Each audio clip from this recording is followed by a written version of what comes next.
Today is Monday, July 3rd, the day before the 4th of July. This is the Post Up. I'm the producer, Ryan Sampson. I'm joined by my guy, Dexter Henry. Dexter, how's it going, man? I'm good, man. Ready for this holiday coming up tomorrow. Ready. Yeah, I'm ready for it too, man. I enjoy the 4th of July, obviously. Big barbecue guy, beach, outdoors, love being outdoors. It's fun. It's one of my favorite holidays of the year. It really is. Gotta But enjoy it. we got some good stuff here, man. You want to talk about some of these things going on in sports? Yeah, let's do it. All Always. right. So the first story we got here is Marcus Smart. He came out in an exclusive interview saying that he was blindsided by the trade that happened. Obviously, the blockbuster trade when he was traded from the Boston Celtics, a team that he had played so well for and was such a key contributor for them in his role and what he did. And he obviously went to the Memphis Grizzlies, and then Kristaps Porzingis was going on to the Celtics. And he said that, he was approached by the Celtics and said, "You aren't going to be traded. We're not having any trade discussions about you." This is what he said. And then a week or two later, this blockbuster happens and they decided to trade him. And he said, "Listen, it's not personal, it's business. I get that side of it. However, I don't appreciate you saying you're not going to trade me and then a week later go ahead and trade me." So, Dex, I got to ask you, what are you taking away from these comments from Marcus Smart? Yeah, I think Marcus Smart is a guy who's going to take this, pretty well and in stride. But yeah, of course, it has to be a shock.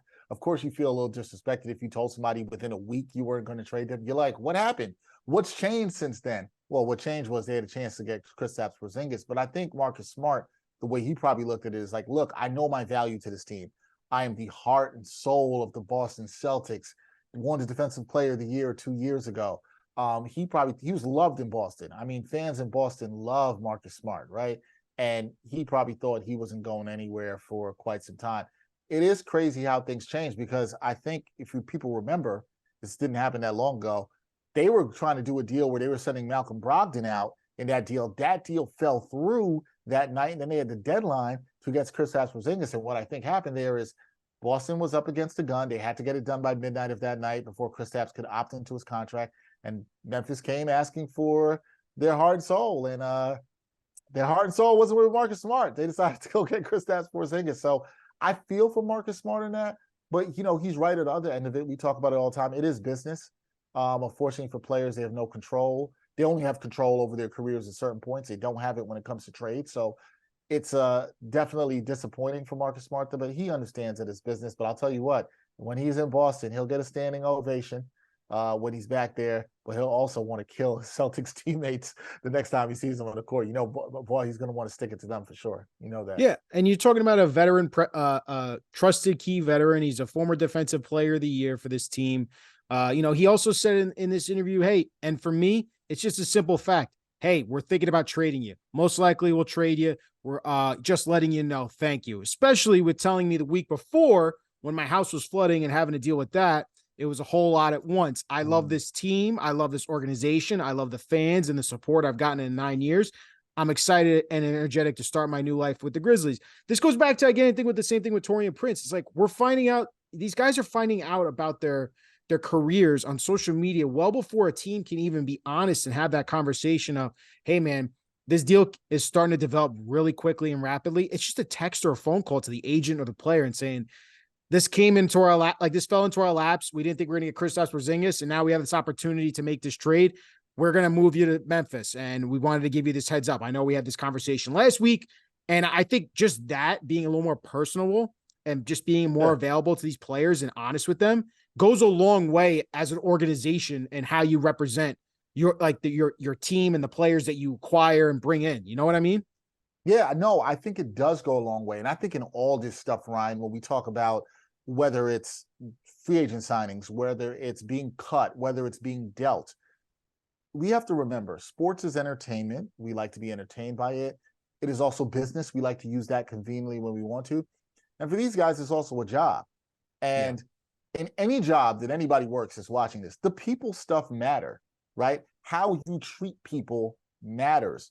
And so you never want to be, as an organization, in a situation where you're not treating your employees, even when you have to cut them or let them go, or you're trading them and they don't feel like you came to them with respect. That stuff matters because you know what? Players talk throughout the league. They tell other players, younger players that are coming up, how organizations treated them. And some player who you may really want down the road is like, nah, I don't want to go to that team because they don't do right by their players. They don't communicate effectively. I think guys are mature enough to understand the business side of it all they're asking for, which is what Ryan is saying, is a little decency and communication, which we all, no matter what work you do, no matter where you're from, we all want that in life. And so, yeah, come on, we can have a little bit better communication because the people stuff matters. And I think good organizations understand that. And I'm not saying the Celtics are a bad organization and how they handled it, but the good organizations understand that the people stuff matter. These aren't just assets. These are people who are working and performing for our enjoyment and also trying to be the best at the craft and help their families. Yeah. And like you said, I think it goes a long way, in my opinion, to these players. And it just, it stops making it so much. And like you said, it's entertainment and it is a business, but I think there's such a human element factor that we as fans don't really, I think, pay attention enough to when it comes to these players and what they're going through. And sometimes their lives get uprooted and placed in somewhere they didn't think they were going to be, literally a day later. But speaking of lives getting uprooted, I mean, Anthony Edwards, that's our next topic here. I mean, he just signed a rookie supermax deal. I mean, it's a max extension. It could reach a supermax if he turns into if he makes the all NBA team. But Dex, he's signing a 5-year, $207 million contract with a chance of reaching 260. And this is with the Minnesota Timberwolves. And he's not the only one that signed one of those maximum rookie scale extensions. He joins the likes of Tyrese Halliburton, LaMelo Ball, and Desmond Bane. So, Dex, I got to ask you, is Anthony Edwards worth the max contract? Yes, and here's why. He is the best player on the Minnesota Timberwolves right now, right? The issue that you should have with this is not about whether he's worth it. They have to get him. He's number one pick. He's improved his game each year. He's getting better. You lock him in. You don't want him to get off that rookie deal. Here's the problem for the Timberwolves. They are paying 3 guys max salaries, 2 who aren't worth that, right? They don't have much flexibility. They're paying 3 guys max salaries, and what do you think that team is? Are they better than a second-round team at best? They couldn't get out of the first round the last 2 years. Karl-Anthony Towns is supposed to be their best player. I don't believe that.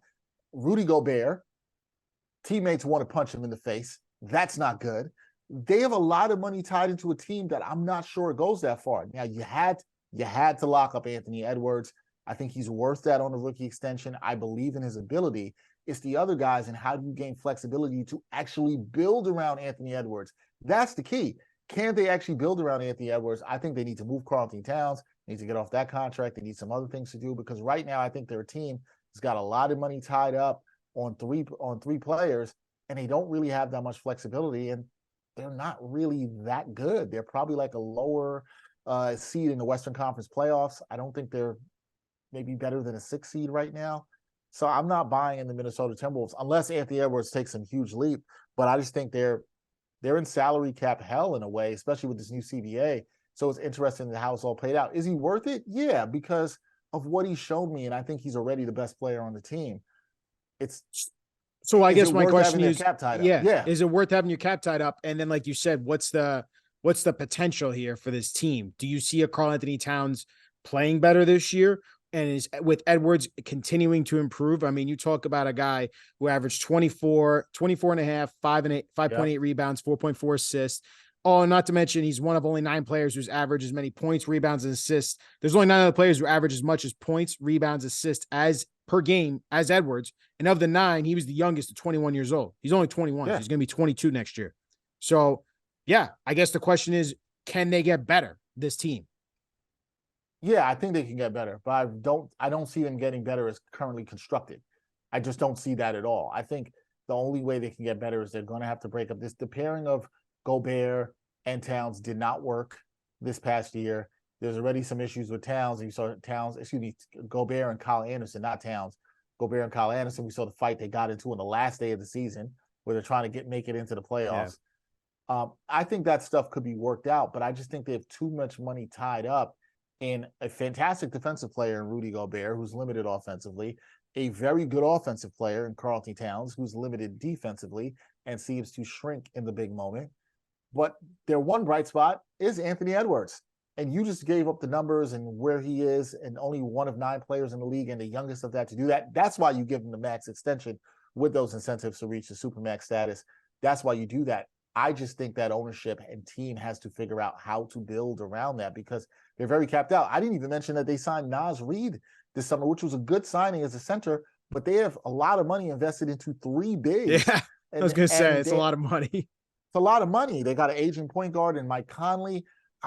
The direction of that team is going to be very interesting. They have to sell on Karl-Anthony Towns. I'm not sure who wants it, but I think now's the time if they truly want to build around Anthony Edwards. Yeah. And then, like you said, it's a question for ownership. And I think there's another NBA owner who has some questions himself, and Michael Jordan, who came out in his first public comments about his son's relationship with Larsa Pippen. And he does not approve the relationship, Dex. And I wanted to get your take on that situation, because we haven't really talked or discussed in any of these episodes yet about Michael Jordan's son and Larsa Pippen and the Pippins and how this all developed and the situation they're currently in right now. I wish somebody could have told me when I was a kid watching the Bulls beat my Knicks too many times that there now would be this intertwined Jordan Pippen beef, right? Like nobody could have told me that. I have so many questions here, Ryan. There's so much. Like, there's a lot of stuff I want to know about his son and his relationship with Larsa Pippen. Are you doing this to troll your dad? Is this what you're doing? Are you trying to get back your dad? I want to know more about why Michael Jordan doesn't approve of this relationship.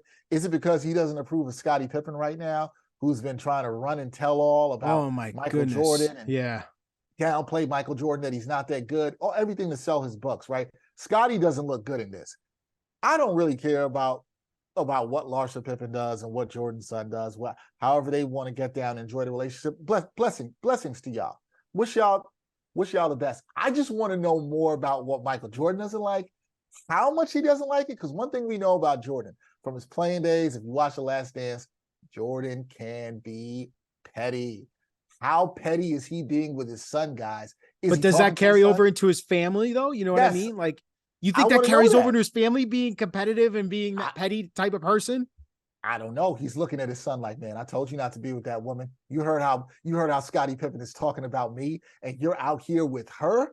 He probably is mad about that. I don't know how mad. Is he not talking to his son? Is he blocking the familial love? I have no idea.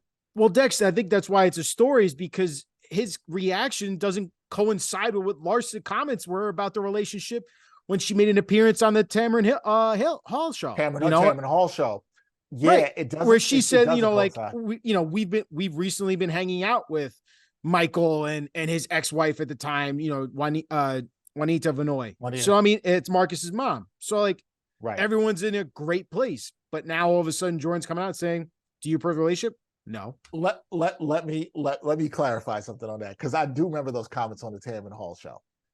She said she hung out with Juanita, Jordan's ex-wife, Marcus's mom, and all that. Jordan might have been there. That doesn't mean he liked it, right? You can hang out. We've all had to hang out with people sometimes or be around some situations we do not like.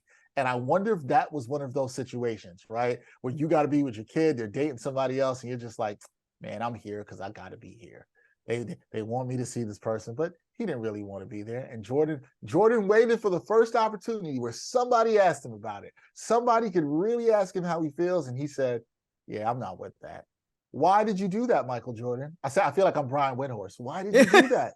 Why did Jordan do this here? Is there something going on behind this? Did he want to send a message to his son? I think it's more of a message to Scottie Pippen. I really feel like that's what it is. Now I want to know, how does Larsa Pippen feel about this? How does Marcus Jordan feel about this? Is he looking for that approval from his dad? Nobody, think about this.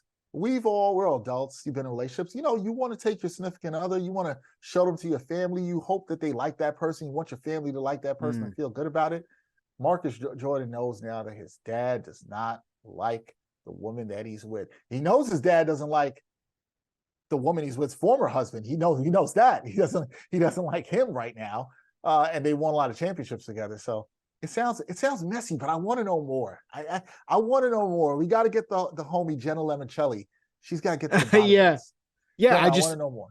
Well, I think we all want to know more, and I think just the one word response of no gives us all this like angst and like, man, like what else does Michael think about this? Because he hasn't really responded to Scottie's claims about Michael before he came onto the team. Like, And I don't think Michael's ever going to address those, to be honest with you, because his legacy stands as is. I don't need to address those things. But when it comes to family and relationships, like we talked about here, that's an interesting dynamic. And I think there's obviously way more to the story here that we would love to learn more about. Well, more that we want to learn more about is what happened over the weekend when Tiger Woods addressed what appeared to be a document that was unearthed on Twitter, which suggested that Tiger Woods was selected to give a scripted speech at a players only meeting held in June 21st of last year, which was the backing of the PGA Tour commissioner, Jay Moynihan. And Tiger gave this fiery speech is what this document said. And some things that, that were said that Tiger supposedly said was, first, do what I did, tell the Saudis to go F themselves and mean it. And of course, this was all about the PGA Tour and how they were going to handle a bunch of their big name players signing with the LIV Tour. And at the time, there was so much tension between both groups. But Tiger's coming out and saying none of that's true. And in the tweet, he goes, in response to the talking points memo released this weekend, I have never seen this document until today, and I did not attend that players meeting for which it was prepared at the 2022 Travelers. So, Dex, I got to ask you, Tiger doesn't speak much in public. He doesn't give, he doesn't, especially on this topic when it comes to LIV Golf and PGA Tour, and everyone wants to know what Tiger, kind of like we talked about Michael Jordan, everyone wants to know what Tiger has to think about this because he is the face of golf still. It's interesting that he comes out and says, this ain't true. Yeah, I'll tell you what, if he says it's not true, it is interesting. He said also he's never seen the document, right, Ryan? I don't know about anybody else, but I find this hilarious in terms that I would have loved to have seen video or audio of Tiger giving some sort of fiery speech telling LIV Golf to go F themselves. Yes, I would have loved to have seen that or heard that, right? And the thing is, if this was true, right, Tiger's not going to go up there and say anything that's not approved by him, that he does not want to say, that he does not think it's on brand. I understand it's supposed to be a private meeting and all that, and I get all that, and it seems like this was on brand for everything that the PGA was trying to do at that time and be against LIV Golf, and they, they were going to be like, we're not trying to be down with them, even though now they are down with them, and all of that, I think is interesting. However, here's one thing Tiger knows. Tiger knows that if this was given to him, if he did see this document, there's no good that can come out of this other than denying. You got to deny all the way. It makes sense. He said he didn't attend the meeting, so I guess there's that, unless there's some way that can be proven that he did. Deny. That's what I would do. There's no sense in even admitting that this was real because it's done now. PGA and LIV are now united. And even if you were on the vibes of LIV Golf, it doesn't matter now. You got to which is kind of the stance we all thought Tiger was on when this all started, because Tiger did come out, and say players should go earn their money and they should go. He didn't and he turned down reportedly close to $1 billion to go join LIV Golf when they offered him to come join their tour. So we always knew he was against it. This obviously would have gone along with that line of thinking of what Tiger was representing. And he defended the PGA, and he's one of those guys like Rory. He's like, no, I'm never going to go to LIV. But like you said, situations changed.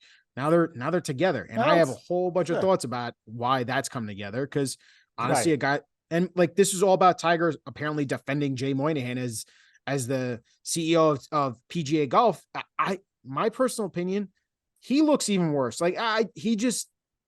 Oh, you mean Jay looks worse? Jay Moynihan. Right? Jay looks terrible in this entire situation. Yeah. The man went against everything he said that he was going to stand for, and ended up taking that money and taking the LIV Golf money. And we've talked about this before, where other sports getting involved. He took the money, just like everyone else we think that would too, in that same situation.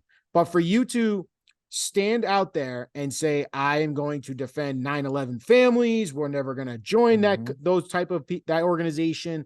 We'll never get in business with them. And then not even a year later, you're already doing business and you're making this huge decision to join both of these tours. You're a hypocrite.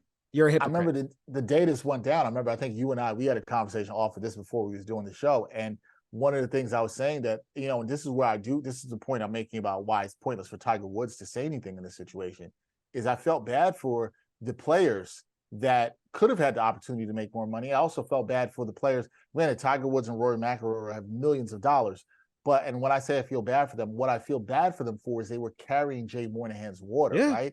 Like you were on this train with him of what he was saying. And I said this to you, and I was like, I think all along, Jay Moynihan was saying what he thought at the time was going to side with the right side of business and acting like he didn't want to take the money. But I'm not sure he really ever truly believed a lot of what he's saying. The sad part is he sold this to so many other men here and having them carry his water for him. And he gets to kind of skate away and become CEO of this new partnership. And those guys are kind of left like this. And now somebody leaks this about Tiger, whether it is true or not. And I really don't think it matters, right? It really No. if Tiger was on the LIV Golf tip, which we knew that he turned down the money, as you've mentioned here, then we knew what his vibe was on this. We knew how he felt about this. So whatever, not shocking. The part is, we're not talking about Jay Moynihan. I mean, you and I are, but we're not talking enough about him. He's still chilling. He's going to get a whole bunch of more money. Yeah. I mean, we don't know where he is right now either, to be honest with you, because he's been away from the sport due to a health issue, right? Since that was reported at the US Open. So we don't know if Tiger Woods, how he feels about defending Moynihan anymore. And maybe he's coming back, like you said, you feel bad for the players that defended him and carried his water. How do they feel about him now? And like, he's not even there to face them. And at least we don't know that he hasn't apologized to them and say, like, this is the situation we're in now. Cause now you said it's good for golf. It's all it's hypocritical. That's all it is. So facts. All right. Last topic here. Tomorrow is the 4th of July and everyone looks forward to, especially in this area, the hot dog eating contest. And Joey Chestnut is a legend in that game. You actually got to speak to him this weekend, and he had some comments about he's a little bit worried and concerned about maybe even more protesters showing up, because everyone remembers what happened last year where he appeared to choke out one of the protesters that came up during the contest. Dex, give me your take on this. And after you spoke with Joey about his concerns with, the protesters here. Yeah, I spoke with Mr. Chestnut about that. It was actually good. We have an exclusive interview up on NewYorkPost.com. Go check that out.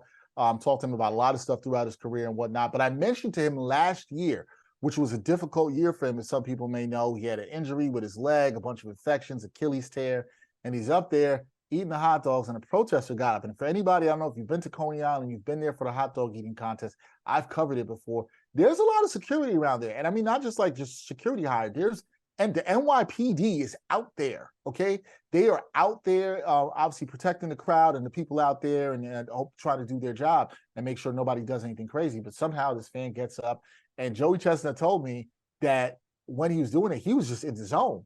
He was trying to get the person out the way. He put the dude in the headlock, and in Joey Chestnut fashion, just went right on eating. But he did say, and he said this out of other outlets, he did think it was a concern in terms of safety. I think he should be concerned. I'm glad that he said it because it happened to him.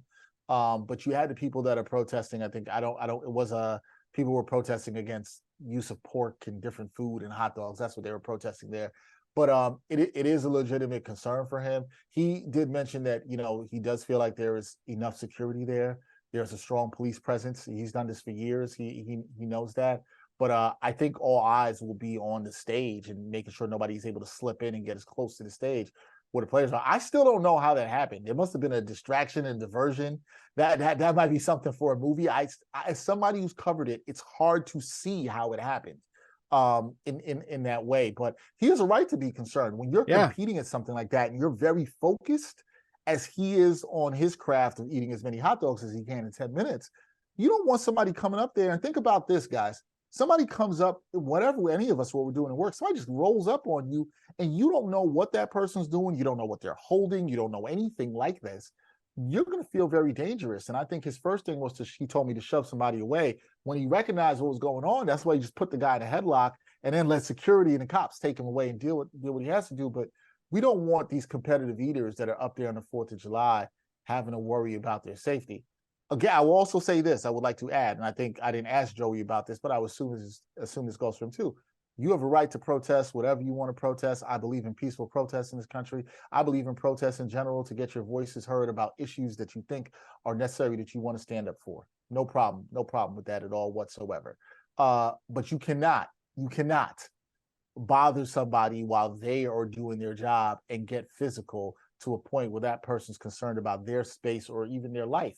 Because what if that had gone wrong, folks? And I'm not saying this is about Joey Chestnut. I'm saying about any of the other men and women that were up there. What if something had gone wrong? You know, this is not something that you want to see happen. So let the competitive eaters do their thing. They don't need that. We came here to see Joey Chestnut. Okay, that's it. We came here to see Joey Chestnut. Simply put, for me, let them eat their hot dogs in peace, man. Yes. Let them eat their hot dogs in peace. That's all they want to do is just chow down on some hot dogs. You can protest all you want. Just don't get physical. Don't get up there and interfere. Get your message across in a different way.